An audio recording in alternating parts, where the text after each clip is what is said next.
కృష్ణా జిల్లా వీరవల్లి వద్ద అర్ధరాత్రి ప్రైవేట్ ట్రావెల్స్ బస్సు విజయవాడ హైవేపై ఆగిపోయింది. దీంతో ప్రయాణికులు తెల్లవారుజామున రోడ్డుపై పడిగాపులు పడ్డారు. వైజాగ్ నుంచి హైదరాబాద్ వెళ్తూ ఉండగా ఎల్గన్స్ ట్రావెల్స్ బస్సు ఆగిపోయింది. మొత్తం 36 ప్రయాణికులు ఇబ్బందులు పడ్డారు. అందులో ఒక మహిళ నేడు ఉద్యోగం కోసం ఉదయం 11 గంటలకు సర్టిఫికేట్లు అందజేయాల్సిందే. కానీ బస్సు రిపేర్ వల్ల అక్కడే ఉండాల్సిన పరిస్థితి వచ్చింది. వేరొక బస్సు ఏర్పాటు చేయాలని ప్రైవేట్ ట్రావెల్స్ ను ప్రయాణికులు కోరినప్పటికీ డ్రైవర్ క్లీనర్ పట్టించుకోలేదు. ఆర్డినరీ బస్సు ఏర్పాటు చేసి అందులో వెళ్లమంటున్నారని ఆందోళన వ్యక్తం చేస్తున్నారు. ఉదయం 11 గంటలకి హైదరాబాద్కి ఆ బస్సులో ఎలా వెళ్తామంటూ ఆవేదన వ్యక్తం చేశారు. డబ్బులు కూడా ఇవ్వమని నిర్లక్ష్యపు సమాధానం చెప్పినట్లుగా తెలిపారు ప్రయాణికులు.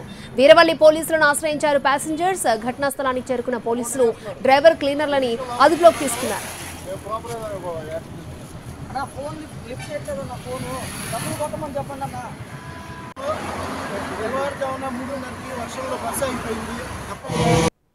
విజయనగరం నుంచి వస్తున్నాం సార్. సర్టిఫికేట్స్ ఇంటర్వ్యూస్ ఉన్నాయి సార్. సర్టిఫికేట్ సబ్మిట్ చేయాలి సార్. హైదరాబాద్ 11 కల్లా సబ్మిట్ చేయాలి సార్. అక్కడ 9కి దిగిపోతాం. ఎలాగ సబ్మిట్ చేయడం అయిపోద్ది అనుకుంటే 3:30కి ఆపేసాడు సార్. ఇప్పటికీ రెస్పాండ్ అవ్వట్లేదు సార్. ఫోన్ చేస్తాం వస్తున్నాం అన్నాడు. ఎంతకీ అవ్వట్లేదు. ఈ బస్సు ఎక్కి వెళ్ళమంటున్నారు సార్. ఈ బస్సు ఎక్కితే 11కి ఎలా ఎగులుతాం సార్. ఇంకా job purpose AP bus sir. Other స్టేట్స్కి వెళ్దని తెలిసి కూడా తీసుకొచ్చారు. నేను అతి కష్టం మీద తక్కువ సెలవు కోసం హైదరాబాద్ వెళ్తున్నాను. మధ్యలో ఇలాగ ఆపేశారు. ఏమైనా ప్రాబ్లము అని అడిగితే ఈ బస్సును తీసుకొచ్చి దీనిలో వెళ్ళండి. ఈ బస్సు 3:30కి ఆపింది సార్.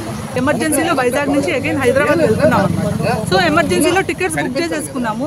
సడన్గా midnight 3 o'clockకి 3:30 మధ్యలో బస్సు ఆపేశారు. ఎలాంటి కమ్యూనికేషన్ లేదు.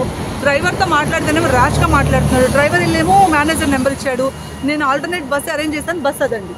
ఆ బస్సులో వెళ్ళండి, వెళ్తే వెళ్ళండి, లేకపోతే మానేసండి, మీ ఇష్టం. నేనైతే డబ్బులు రిఫండ్ ఇవ్వను, ఏమీ చేయలేనని చెప్పేసి